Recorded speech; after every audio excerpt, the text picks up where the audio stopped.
These documents prove everything we discussed, and more. The sirens confirm your time is up. You set us up. I'll ruin you for this. The phone buzzed at 2:17 a.m., cutting through the silence like a blade through paper. I'd been lying awake anyway, staring at the ceiling of our bedroom, wondering why Julia had been so distant lately. Flight delayed, stuck in Chicago. Don't wait up. Love you. Tim Haskell here, 37 years old, IT consultant who fixes other people's computer problems for a living. Nothing glamorous about it, but it pays the bills in our mid-sized Maine town where everyone knows everyone else's business. Except apparently, I didn't know my own wife's business. Something felt wrong about that text. Julia never said love you in messages anymore. Plus, she'd left for what she called a routine sales conference in Boston yesterday morning. When did Chicago enter the picture? I grabbed my laptop from the nightstand. Call it professional paranoia, but I'd installed a family tracking app on our phones last year after Julia's car broke down on a back road and she couldn't tell me where she was. She'd agreed it was smart for safety. The GPS dot showed her location, Miami, Florida. I stared at the screen for a full minute, my brain trying to process this information. Either the app was malfunctioning, or my wife of 8 years was lying to me from a beach in Florida while claiming to be stranded in Chicago. Maybe O'Hare Airport got a palm tree upgrade, I muttered to the empty room, but my hands were already moving, pulling up our credit card statements online. There it was, a charge from yesterday at Miami International Airport, hotel reservation at the Fontainebleau, rental car, even a charge at some fancy seafood restaurant I couldn't pronounce. My wife wasn't stuck anywhere. She was living it up in Miami while feeding me lies. I screenshot the GPS location and sent it back to her number with a simple message. Strange. Your GPS says Miami. The response came fast. Too fast for someone who was supposedly dealing with airline delays. App must be glitching. Phone service is terrible here. Going to try to get some sleep. Glitching. Right. In 8 years of marriage, I'd learned that Julia had an excuse for everything. But this time, I wasn't buying it. Before we deeper into this story, I have one small request. Please subscribe, drop a like, comment, and hit that hype button to boost this channel so more people can discover these incredible Reddit stories. I spent the next 3 hours digging through our financial records. What I found made my stomach turn. A secret credit card I'd never seen before. Cash withdrawals from our joint savings account. Small amounts, but frequent. Going back months. And then I found the real prize. An email account I didn't know existed, linked to our home computer. The password was saved in the browser, probably by accident. Julia was always terrible with technology. The first email I opened was from someone named Derek Vaughn. The subject line read, "Can't wait to see you again." I didn't need to read further to understand what was happening, but I read anyway because sometimes you need to see the whole picture before you can figure out how to frame it. Derek Vaughn, real estate developer from Miami. Apparently one of Julia's big clients at the tech startup where she worked as a sales executive. Based on these emails, he'd been a very personal client for the past 6 months. The messages painted a clear picture. Secret meetings during her business trips, plans for a future together, and most interesting of all, discussions about handling the Tim situation and something about liquidating assets. They weren't just having an affair, they were planning to take me for everything I was worth. I closed the laptop and sat in the dark, listening to the old house creak around me. This place had been in my family for 3 generations. My grandfather built it with his own hands after coming back from Korea. My father had raised me here. When Dad passed 2 years ago, Julia and I moved in to take care of the property. Now she wanted to sell it out from under me to fund her new life with some Miami pretty boy. But here's the thing about being an IT guy. You learn to think systematically. Problems have solutions. You just need to approach them methodically. Julia thought she was smarter than me. Everyone did. I was just Tim the computer guy, the townie who never left Maine, who wore flannel shirts and drove a 10-year-old pickup truck. Julia was the sophisticated one with her business suits and corporate job, always talking about networking and opportunities. Well, she was about to learn that underestimating people can be a costly mistake. I opened the laptop again and started making copies of everything. Every email, every bank record, every receipt. I uploaded it all to a secure cloud server that only I had access to, then I started planning. The next morning I called in sick to work and drove to my brother Max's garage on the other side of town. Max was 2 years older than me and twice as cynical. He'd been a cop for 15 years before getting fed up with the bureaucracy and opening his own auto repair shop. If anyone would understand what I was dealing with, it was Max. I found him under the hood of a rusted Chevy, cursing at a stubborn bolt. "Tim, what brings you to my palace of automotive misery?" I need your help with something, I said, and I need you to keep it between us. Max wiped his hands on a greasy rag and gave me a look I remembered from childhood, the one that meant he was about to hear something interesting. Julia problems? How'd you guess? Because you look like someone just told you Santa Claus isn't real. Plus, she's been acting weird at family dinners. Too cheerful, you know, like she's overcompensating for something. I filled him in on everything I'd discovered. Max listened without interrupting, his expression getting darker with each detail. So what's your plan? He asked when I finished. I'm still working on that. But first, I need more information. I need to know exactly what they're planning and when. Max grinned, and it wasn't a nice expression. Well, you came to the right place. I still have some connections from my cop days, and I've always thought that Derek guy sounded like a tool. You know about Derek? Julia mentioned him a few times at Sunday dinner. Oh, Derek this, Derek that. Made my skin crawl. Guy sounds like he puts cologne on his cologne. We spent the morning working out a strategy. Max would use his contacts to run a background check on Derek Vaughn. I would continue monitoring Julia's communications and financial activities, and we'd both keep our ears open for local gossip. In a town this size, secrets had a way of surfacing eventually. That afternoon, I went to Murphy's Tavern, the local dive bar where half the town gathered after work. I wasn't much of a drinker, but Murphy's was information central. If you wanted to know what was really happening in people's lives, you bought a beer and listened. I was nursing my second Budweiser when Britt Morrow slid into the booth across from me. Britt was Julia's best friend since college, a real estate agent with a mouth like a broken faucet. Once it started running, it never stopped. Tim, what a surprise seeing you here. You're not usually the bar type. Just needed to get out of the house, I said. Julia's away on business again? Britt's expression flickered for just a second. So fast I almost missed it. But I'd been watching for tells, and there it was. She knew something. Oh, right. The Chicago thing. Such a bummer about the flight delays. I took a sip of beer and kept my voice casual. Actually, she texted this morning. Made it to Miami, after all. Apparently the conference got moved at the last minute. Another flicker. Britt was a terrible liar, which made her an excellent source of information if you knew how to read her. Miami? That's... Wow, what a change. She must be exhausted from all that traveling. Yeah, she sounded pretty tired when we talked. I hadn't talked to Julia at all, but Britt didn't need to know that. Said she'd be there through the weekend. Something about meeting with a big client. A client? Britt's voice went up half an octave. I thought it was a conference. Maybe both. You know how these business trips work. Britt nodded, but she was fidgeting with her drink napkin, tearing it into little pieces. Classic nervous behavior. Well, she said, standing up abruptly. I should get going. Early showing tomorrow. She was halfway to the door when I called after her. Hey, Britt, if you talk to Julia, tell her I hope the meeting with Derek goes well. She froze. For a second, she was a statue caught mid-stride, one hand on the handle, the other clutching her coat like a shield. Then she turned around slowly, like someone waking from a bad dream and trying to decide whether to stay or bolt. Derek, she repeated, as if the name alone might summon the memory of some innocuous client rather than the one threaded through my suspicion. Her client, Derek Vaughn. She's mentioned him before. The color drained from Britt's face in a way that was almost theatrical. First the flush at her cheeks, then the paler sapping from under her eyes, until she looked like a photograph that had been left in the sun too long. Her voice came out small and flat. Right, Derek. I'll tell her you said hi.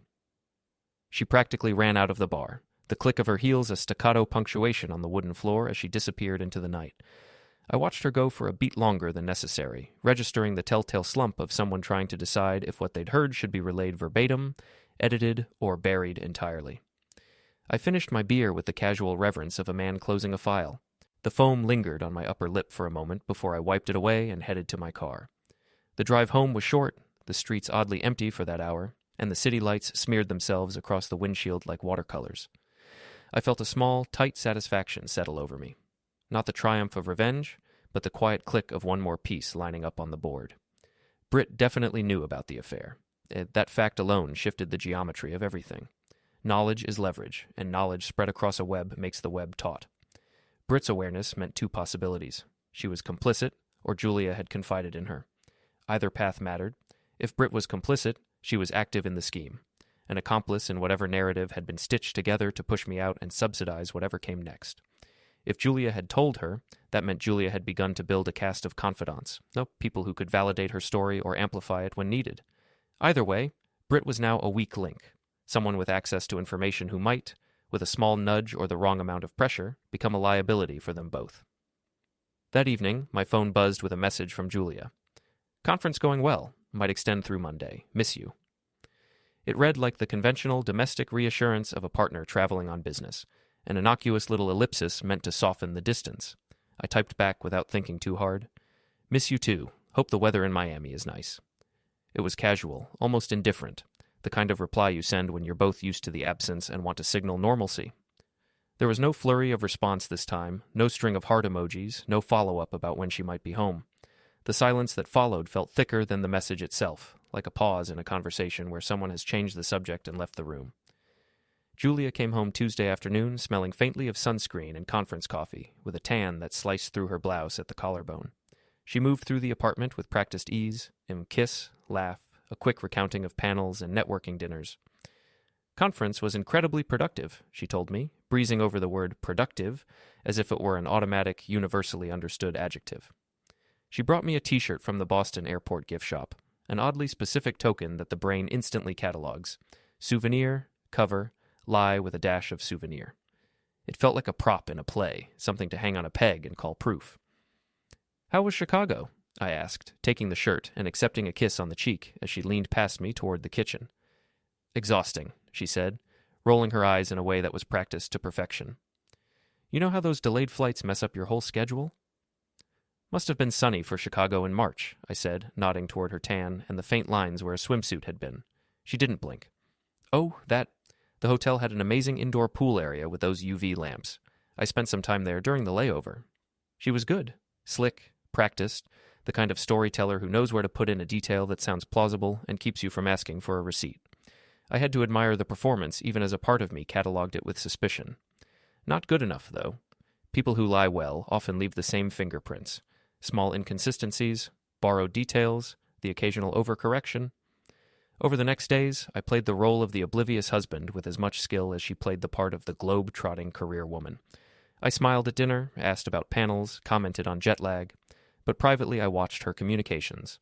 Where before there had been little, now there were threads, email exchanges that happened deeper into the night, messages that began with business pretexts and ended in affectionate shorthand. The emails with Derek grew more frequent, longer, and less circumspect. Sentences shifted from, "we should discuss the deliverables," to, "we should finalize everything," and then to phrases that made me pause. Starting fresh, closing next steps, set the date. Meanwhile, Max, steady, thorough Max, ran a background check on Derek Vaughn. Max had a knack for finding the things people tried to hide in plain sight. His report came back with cash flow charts and red flags. Vaughn was up to his eyeballs in Miami real estate. Collateral stretched thin across multiple properties. Loans structured in ways that made his neck vulnerable to a hard squeeze from investors. Projects were behind schedule and bleeding money. Contractors had liens. Permits were tangled. In short, he needed capital, and he needed it soon. The arithmetic of her cash withdrawals suddenly clarified themselves. Those nightly ATM visits, the larger-than-usual sums labeled miscellaneous on our bank statements, Julia wasn't just preparing a future life with someone else. She appeared to be funneling funds into a failing enterprise, covering shortfalls, stuffing envelopes, greasing palms. It wasn't only betrayal, it was financial hemorrhage. The cut she was planning to carve out of our life was funding someone else's gamble. That realization sharpened everything. Infidelity is one thing, but financing another man's sinking ship with your shared savings changes the moral calculus. It turned hurt into strategy. Personal disappointment moved into the realm of tactical decision-making. If she was diverting our money, secret withdrawals, coded expenses, then the motives behind the affair were not merely emotional, they were practical, calculated, transactional. That's when I decided it was time to set a trap. I created a fake email account and sent Derek a message, pretending to be a potential investor who'd heard about his Miami projects. I suggested we meet to discuss a substantial investment opportunity. The response came within hours. Derek was very interested in meeting. We arranged a call for Friday afternoon. When Friday came, I was ready. I'd researched enough about real estate investment to sound credible, and I had a voice changer app on my phone to disguise my identity. "Mr. Vaughn, this is Robert Chen from Northern Capital Group." "Mr. Chen, great to hear from you. I've been looking forward to our conversation." Derek's voice was exactly what I'd expected. Smooth, confident.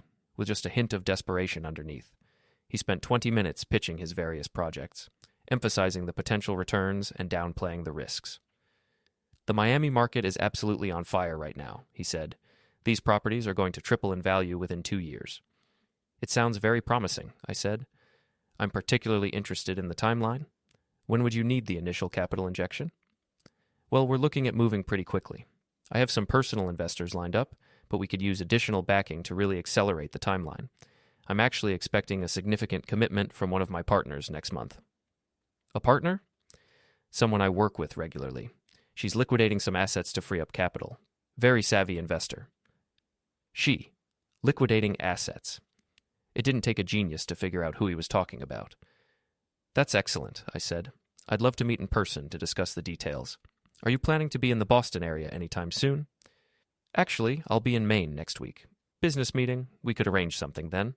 Maine, and next week. The pieces were falling into place. After I hung up, I sat back in my chair and smiled for the first time in weeks. Derek was coming to Maine, probably to meet with Julia about liquidating assets, which undoubtedly meant selling the house and draining our accounts. But they weren't the only ones who could make plans. I called Max and filled him in on the conversation. "So what's your next move?" he asked. "I'm going to give them exactly what they want," I said. "And then I'm going to take it all away." The following Tuesday, I was working in my home office when I heard a car pull into our driveway. Through the window, I saw a silver BMW with Florida plates. Derek had arrived. I watched from upstairs as he walked to the front door. He was exactly what I'd pictured, tall, tanned, wearing an expensive suit that probably cost more than I made in a month, the kind of guy who got manicures and called everyone buddy. Julia met him at the door with a hug that lasted a few seconds too long.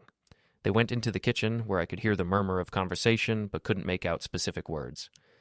I crept down the hallway and positioned myself near the kitchen doorway, just out of sight. "The house appraisal came back higher than we expected," Julia was saying. "We should be able to clear at least $300,000 after the mortgage." "That's fantastic," Derek replied. "Combined with the other accounts, that should give us enough to move forward with the Coral Gables project." "What about Tim? He's going to fight the divorce." "Let him fight. Maine is a no-fault state. We'll offer him a settlement, maybe $50,000 to walk away quietly. If he doesn't take it, we'll drag it out in court until he runs out of money for lawyers."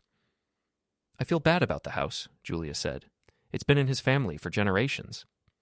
"Baby, you can't think like that. This is business. Besides, it's just a house. We're building a future together." I'd heard enough. I walked into the kitchen like I'd just come home from work. "Hey, honey," I said, kissing Julia on the cheek. "Didn't know we had company?" Julia's face went white. "Tim, you're home early." Finished up a job ahead of schedule. I turned to Derek and extended my hand. "You must be the famous Derek I've heard so much about. Tim Haskell." Derek shook my hand with the kind of firm grip that was trying too hard to prove something. "Derek Vaughn. Pleasure to meet you, Tim. Julia's told me a lot about you." "All good things, I hope." I opened the refrigerator and grabbed a beer. "So what brings you to our little corner of Maine? Business or pleasure?" "Business," Derek said quickly. "I'm expanding my operations into the Northeast market. Julia's been helping me understand the local dynamics." "That's great. Julia's always been good with people." I took a sip of beer and looked around the kitchen. "You know, I was just thinking about this old place. My grandfather built it himself back in 1952. Every board, every nail. Took him 3 years, working weekends and evenings." Julia shifted uncomfortably. "Tim, I'm sure Derek isn't interested in family history." "Actually, I find old houses fascinating," Derek said smoothly. "There's so much character in these vintage properties. They don't build them like this anymore." "No, they sure don't." I leaned against the counter, completely relaxed. "Of course, maintaining a place like this can be expensive. Always something that needs fixing. Just last month I had to replace the whole electrical panel. Cost me $4,000. I was lying, but they didn't know that. "But it's worth it to preserve family history, right?" Derek said. "Oh, absolutely. I'd never sell this place. Julia knows that. Don't you, honey?" Julia nodded, but she looked like she wanted to disappear into the floor. "Well," Derek said, checking his watch, "I should probably get going. Long drive back to Boston." "Boston?" I said. "I thought you were from Miami." A brief pause. "I am. But I flew into Boston. Cheaper flights." "Makes sense. Hey, before you go, Julia mentioned you're in real estate development. I've been thinking about making some investments. Maybe we could grab coffee sometime and you could tell me about your projects.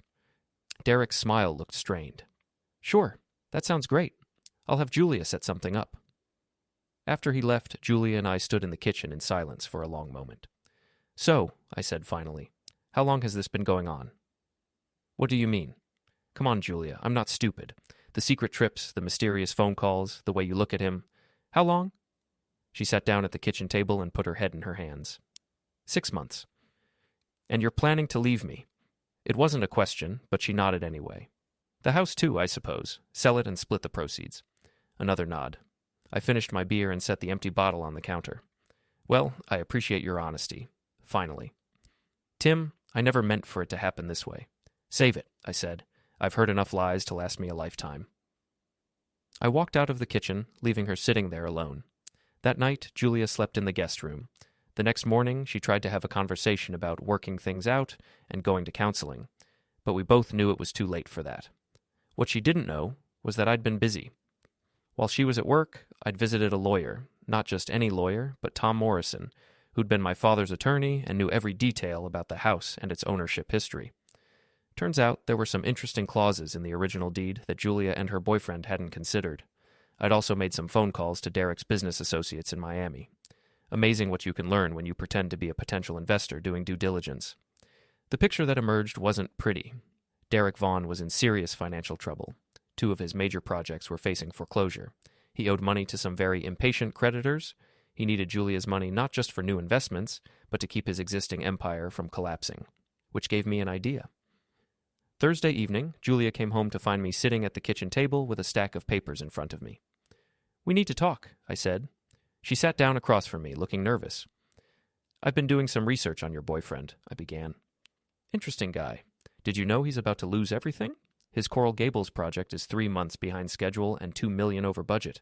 His investors are pulling out. He's leveraged so heavily that if even one deal falls through, the whole house of cards collapses. Julia's face went pale. That's not true. It's all true. I have the financial records right here. I slid a folder across the table. Your Prince Charming isn't just broke, he's desperate, and desperate men do desperate things. She opened the folder and started reading. I watched her expression change from denial to confusion to horror as she realized what she was looking at.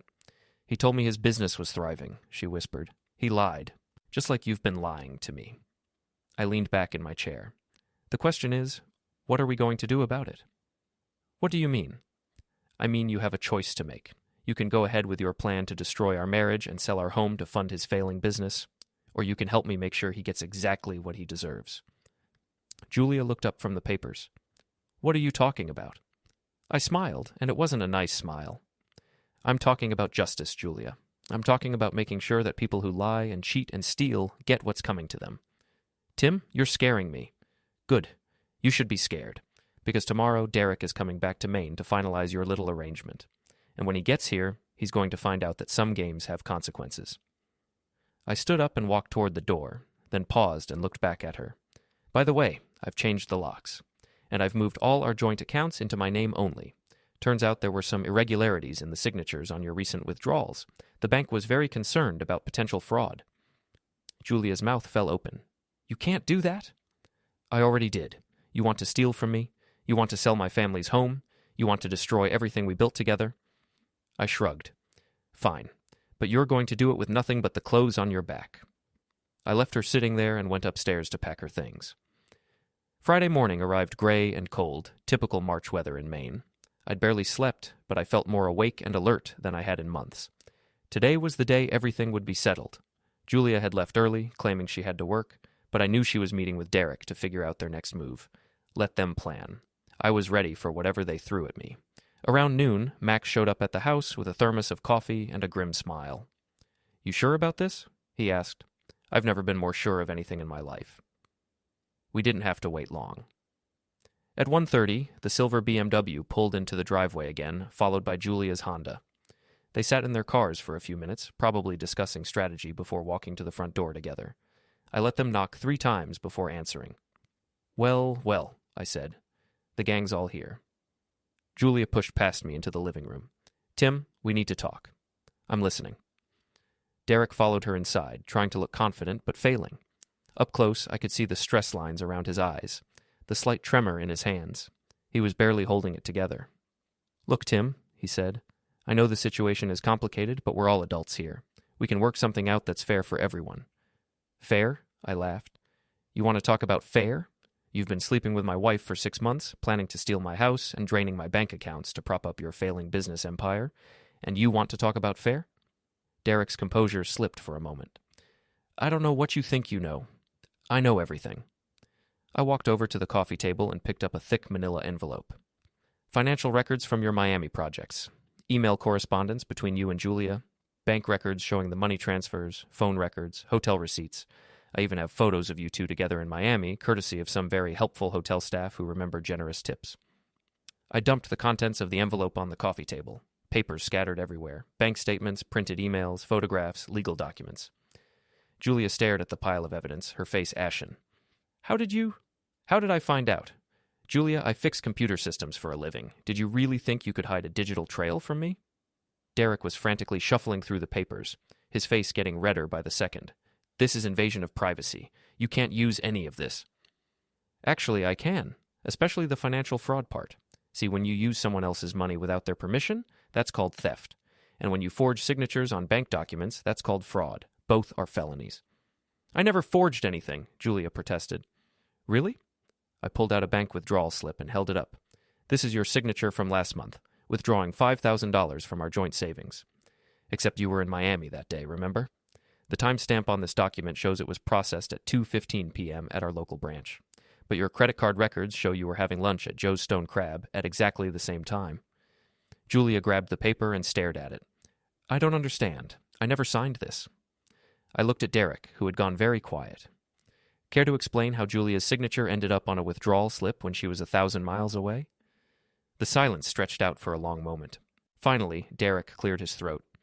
"Look, maybe we got a little creative with some of the paperwork, but—" "Creative?" I interrupted. "You forged my wife's signature to steal money from our account. That's not creative, that's criminal."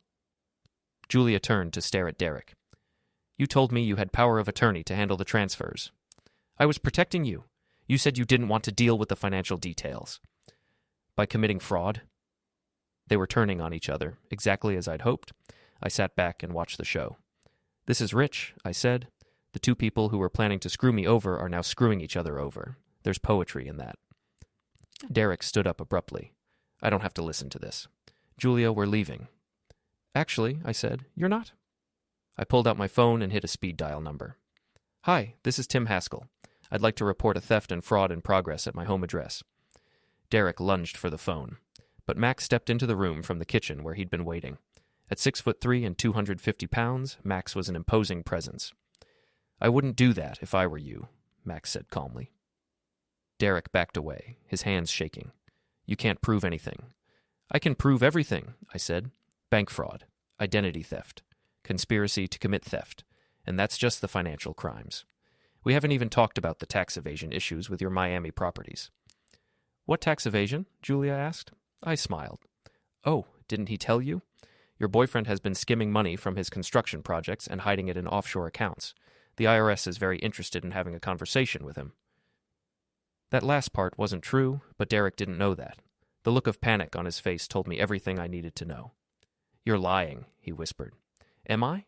Want to bet your freedom on it?" In the distance, I could hear sirens approaching. Julia looked around the room like a trapped animal. "Tim, please, we can work this out. I'll give you a divorce. You can keep the house, we'll disappear, and never bother you again." "Too late for that," I said. "You made your choice when you decided to steal from me. Now you get to live with the consequences." The police cars pulled into the driveway, their red and blue lights flashing through the front windows. "Game over," I said. The next few hours were a blur of police interviews, evidence collection, and paperwork.